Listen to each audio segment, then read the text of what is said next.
ஏன் குழந்தைய பார்த்துக்க மாட்டேங்க? உனக்கு இங்கே வேலை இல்லை பாருங்க, இது உனக்கு வேலை இல்லை. கூட்டு போட்டுட்டேன் ஓகேவா. நான் வந்து மேரினேட் பண்ணல. நீங்கள் உங்களுக்கு விருப்பப்பட்டால் நீங்கள் போட்டு கறியோட மசாலாவை கலந்து ஒரு 1/2 மணி நேரம் கூட ஊற வைங்க, நல்ல ருசி இறங்கிடும். நான் வந்து தேவையான அளவு எண்ணெய் ஊற்றி வெங்காயம் வணக்கிட்டு நான் ஆட்டி வச்ச கூட்டை போட்டுட்டேன். அதுலேயே கொஞ்சம் கருவேப்பிலை போட்டுக்கோங்க, பச்சையாக போட்டுக்கோங்க. எப்பயுமே பச்சையாக போடுங்க, அப்போ தான் குழம்பு வாசனையாக இருக்கும். புரியுதுங்களா? ஒரு நல்ல டிப்ஸு மம்மி பாருங்கள் பேக்ரவுண்ட்லேருந்து சொல்லிட்டாங்க. பொரிச்சிங்கன்னா குழம்பு வாசனையே எடுத்துருவாங்க. ஆமாம்.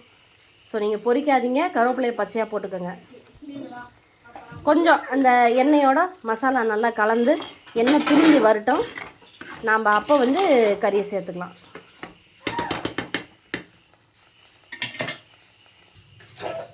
நல்லா மட்டன் கூட பாருங்கள், நல்லா 4-5 விசில் போட்டேன். இன்றைக்கி வந்து கறி வந்து இளங்கறி இல்லை, ஸோ நல்லா முதிர்ந்த ஆடு தான்.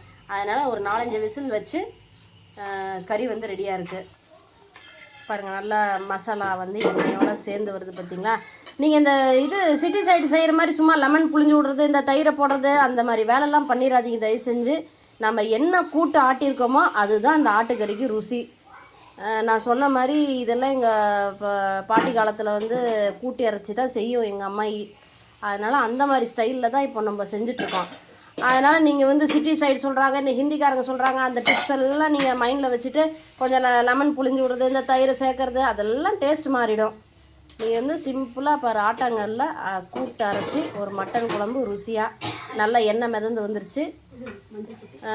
இப்போ வந்து கொஞ்சம் மஞ்சள் நான் மஞ்சள் ஏற்கனவே கொஞ்சம் போட்டிருக்கேன் மிக்ஸி போடும்போது. நீங்கள் கொஞ்சம் மஞ்சள் இப்போ கொஞ்சம் தூவிக்கங்க. பாருங்கள், சூப்போடு போட்டுறாதீங்க, வெறும் கறியை மட்டும் இறுத்து போடுங்க. இது வந்து கூறு கறி, எல்லாமே கதம்பமாக தான் இருக்குது.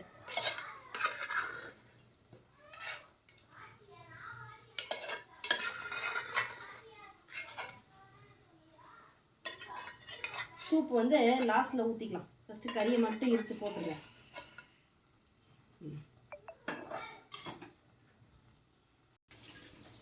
அவ்வளோதான், கறியை போட்டுட்டு ஒரு கொதி வரட்டும்னு சொல்லி மூடி வச்சுருக்கேன். இன்னும் நான் சூப்பும் தண்ணியெல்லாம் ஊற்றலை.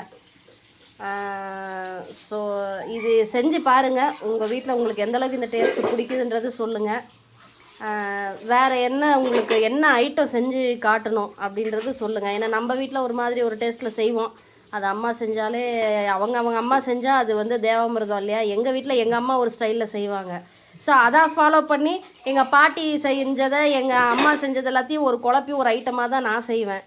அதனால் நீங்கள் வந்து பாருங்கள், உங்களுக்கு என்ன ஐட்டம் வேணும்னு கமெண்ட்டில் சொல்லுங்கள். அந்த ஐட்டத்தை நம்ம அந்த சமையலை வந்து நான் செஞ்சு காட்டுறேன். ஓகேவா? இப்போ பாருங்கள் எண்ணெய் மேலே வந்துருச்சு. இப்போ தண்ணி ஊற்றிக்கலாம். சட்டி தீர அளவுக்கு வச்சிடாதீங்க, ஏன்னா இது சீக்கிரமாக அனல் நல்லா பிடிச்சிரும்.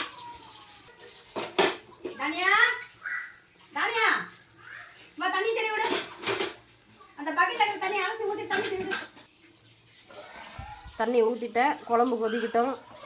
தண்ணி நிறையா ஊற்றி சலசலன்னு பண்ணிடாதீங்க, ஏன்னா ஏற்கனவே நம்ம வந்து கறி வெந்து தான் இருக்குது. குக்கரில் போட்டு எடுத்துட்டோம்ல, அதனால் வெயிட் பண்ணுங்கள். எப்படி இருக்குன்னு இதே மாதிரி செஞ்சு சாப்பிட்டு பார்த்துட்டு சொல்லுங்கள். அவ்வளோதான், கொதி வந்தோன்னே இறக்க போகிறேன். அதுக்குள்ளே பாருங்கள் ரைஸும் அவசரத்தில் குக்கரில் வச்சுட்டோம், வடி சாதம் போடல. ரசமும் ரெடி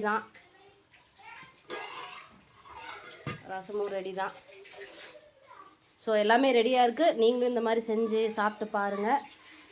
மறக்காமல் உப்பு காரம் பார்த்துருங்க. கொதிக்கிறதுக்கு முன்னாடி உப்பு காரம் கம்மியாக இருந்தால் ஒரு சிட்டிகை உப்பு காரம் போட்டுக்கோங்க. ஸோ சாப்பிட்டு பார்த்துட்டு எப்படி இருக்குன்னு சொல்லுங்கள்.